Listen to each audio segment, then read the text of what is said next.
প্রিয় দর্শক, আসুন গল্প শোনাই। কাল্পনিক গল্পটি রাশিয়ার মস্কোভস্কি কমসোমোলেটস পত্রিকার।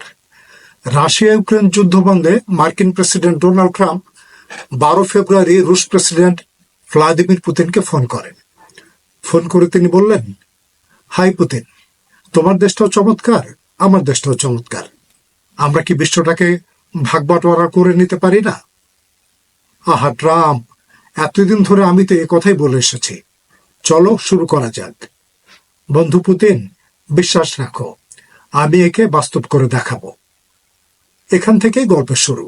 তবে আভাস দিয়ে রাখি, রাশিয়া ইউক্রেন যুদ্ধ বন্ধের নামে অনেকগুলো লক্ষ্য অর্জন করতে চাইছেন যুক্তরাষ্ট্রের প্রেসিডেন্ট ডোনাল্ড ট্রাম্প।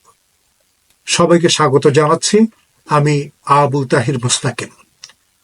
চলচ্চিত্র জগৎ ছেড়ে এসে বিশ্ব রাজনীতির মঞ্চেও যে কমেডিয়ান হিসেবে পরিচিতি পাবেন, এমনটা হয়তো স্বপ্নেও ভাবেননি ইউক্রেনের প্রেসিডেন্ট ভলোদিমির জেলেনস্কি। যুক্তরাষ্ট্রের চিত্রনাট্য ও পরিচালনায় মঞ্চস্থ হওয়া রাশিয়া ইউক্রেন যুদ্ধ নাটকে এখন তুমুল উত্তেজনা। বিশ্ব দর্শক কখন কার পক্ষে হাততালি দেবেন সেটা ঠিক বুঝে উঠতে পারছেন না। এই নাটক কোথায় শেষ হবে তাও ধরে উঠতে পারছেন না তারা।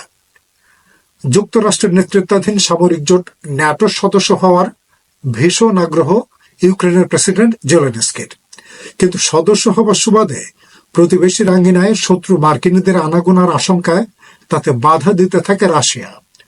মস্কোর কথা না শুনে ওয়াশিংটনে ক্ষমতাসীন ডেমোক্র্যাট দলীয় প্রেসিডেন্ট জো বাইডেন প্রশাসনের পরামর্শে ন্যাটোর সদস্য পদ পেতে জোরাজোরি করতে থাকে ইউক্রেন।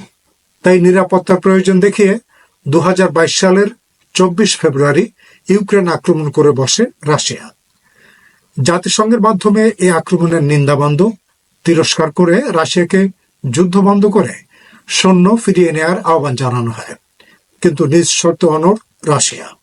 তাই সরগরম হয়ে ওঠে পেন্টাগন, ন্যাটো, ইউরোপীয় ইউনিয়নের মতো বিভিন্ন সংস্থা ও নানা দেশের পার্লামেন্ট। ইউক্রেন উৎসাহ যোগাতে কিয়েভ সফর করতে থাকেন বিশ্বের বিভিন্ন দেশের নেতারা। যুদ্ধ অব্যাহত রাখতে চাঁদা তুলে ইউক্রেনকে বিভিন্ন ধরনের অস্ত্র, অর্থ ও রসদ যোগান দিতে থাকে এসব দেশ। পরিমাণ নিয়ে বিতর্ক থাকলেও যুক্তরাষ্ট্র একাই ইউক্রেনের জন্য $350 বিলিয়ন খরচ করেছে বলে দাবি রিপাবলিকান দলীয় প্রেসিডেন্ট ডোনাল্ড ট্রাম্পের। Europe has given $100 billion. The United States has given $350 billion because we had a stupid, incompetent president and administration. নির্বাচনী প্রচারের সময়ে তিনি আর্থিক সহায়তা থামিয়ে রাশিয়া ইউক্রেন যুদ্ধ বন্ধের ঘোষণা দিয়েছিলেন। 2025 সালের জানুয়ারিতে প্রেসিডেন্ট হিসেবে শপথ নেওয়ার পর কথা অনুযায়ী কাজও শুরু করেন তিনি। শুরুতেই যেমনটা বলেছি, এই যুদ্ধ বন্ধে রাশিয়ার প্রেসিডেন্ট ভ্লাদিমির পুতিনকে ফোন দেন ট্রাম্প। আলোচনার জন্য সৌদি আরবে রাশিয়ার প্রতিনিধি পাঠাবার কথা বলেন তিনি। রিয়াদে বৈঠকের পর রাশিয়া ও যুক্তরাষ্ট্র জানিয়েছে এই যুদ্ধ বন্ধে আলোচনার জন্য তারা দল গঠন করতে রাজি হয়েছে। এ অবস্থায় ইউরোপের অবস্থান কি হবে? দ্বিতীয় বিশ্বযুদ্ধের পর থেকে নিজেদের নিরাপত্তার জন্য ন্যাটো বা অন্য নামে যুক্তরাষ্ট্রের ছায়ার নিচেই বেশি থেকেছে ইউরোপ। বরাবরই যুক্তরাষ্ট্রের পদক্ষেপকে সমর্থন জানিয়ে গেছে ইউরোপিয়ানরা। তাই মার্কিন পররাষ্ট্রমন্ত্রী মার্কো রুবিও বলেছেন, ইউরোপীয় ইউনিয়নকেও আলোচনায় আসতে হবে, কারণ তারাও রাশিয়ার উপর নিষেধাজ্ঞা আরোপ করেছে। যুক্তরাষ্ট্র ও রাশিয়ার কর্মকর্তাদের যুদ্ধবন্ধের তোড়জোড় দেখে ইউরোপীয় নেতারা প্যারিসে খুব দ্রুত আয়োজিত এক বৈঠকে অংশ নেন, তবে তারা কোনো একক অবস্থানে পৌঁছতে পারেননি। মজার ব্যাপার হচ্ছে, যুদ্ধ বন্ধে রিয়াদ বৈঠকে আমেরিকা রাশিয়া থাকলেও ইউক্রেনের কিন্তু কোনো প্রতিনিধি নেই। তুরস্কে এক সংবাদ সম্মেলনে ইউক্রেনের প্রেসিডেন্ট জেলেনস্কি ক্ষোভে দুঃখে বলেই ফেলেছেন, ইউক্রেনের যুদ্ধ শেষ করার সিদ্ধান্ত ইউক্রেনকে বাদ দিয়ে নেওয়া যাবে না। পুতিনের সাথে ট্রাম্পের ঘনিষ্ঠতার খোঁচা দিতেও ছাড়েননি জেলেনস্কি। বলেছেন, রাশিয়ার ছড়ানো কথায় বিশ্বাস করেন ট্রাম্প। তার এই কথায় খেপেছেন ডোনাল্ড ট্রাম্প। তিনি বলেছেন, যুদ্ধ খেলার নামে জেলেনস্কি নির্বাচন না দিয়ে স্বৈরাচারীভাবে দেশ চালাচ্ছেন।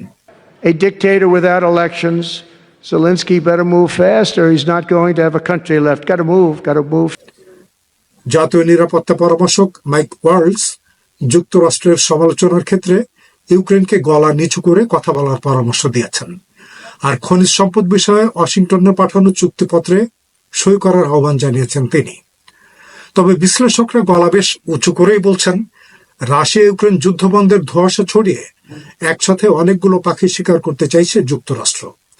এই যুদ্ধ বন্ধ হলে প্রথমত ইউক্রেনকে বিলিয়ন বিলিয়ন ডলার সাহায্য দিতে হবে না যুক্তরাষ্ট্রের। দ্বিতীয়ত, রাশিয়ার উপর থেকে আমেরিকা ইউরোপের নিষেধাজ্ঞা প্রত্যাহার করে বাণিজ্যের মাধ্যমে ডলারকে চাঙ্গা করা যাবে। তৃতীয়ত, রাশিয়াকে কাছে টেনে ব্রাজিল, রাশিয়া, ইন্ডিয়া, চায়নাকে নিয়ে গঠিত ব্রিক্স জোটকে দুর্বল করে ফেলা যাবে। বিশেষ করে চীনকে কোণঠাসা করা সহজ হবে। 4, রাশিয়া, চীন, ইন্ডিয়ার মধ্যে নিজস্ব মুদ্রায় ব্যবসা বাণিজ্য থামিয়ে দিয়ে পুরো বিশ্বকে আবারও ডলার নির্ভর করে তোলা সম্ভব হবে। 5, খাদ্য ও তেল গ্যাস সরবরাহ স্বাভাবিক করে বিশ্বজুড়ে এক ধরনের স্থিতিশীলতা ফিরিয়ে এনে নোবেল পুরস্কারও জিতে নিতে পারেন ট্রাম্প। তবে আরেকটা দিক আশা করি আপনাদের চোখ এড়িয়ে যায়নি। সারা দুনিয়া থাকতে শান্তি আলোচনার জন্য সৌদি আরবকে বেছে নিল কেন যুক্তরাষ্ট্র? উদ্দেশ্যটা খুব সোজা। ট্রাম্প গতবার পারেননি, কিন্তু এবার সৌদি আরব ও ইসরায়েলের মধ্যে বন্ধুত্বের আব্রাহাম অ্যাকর্ড সই করানো তার ইচ্ছা। পাশাপাশি ইসরায়েল ফিলিস্তিন সমস্যার সমাধান সহ মধ্যপ্রাচ্যে যুক্তরাষ্ট্রের স্বার্থ রক্ষার দুতিয়ালিতেও সৌদি আরবকে জড়িয়ে ফেলতে চায় ওয়াশিংটন। আজ এ পর্যন্তই, সবাইকে ধন্যবাদ।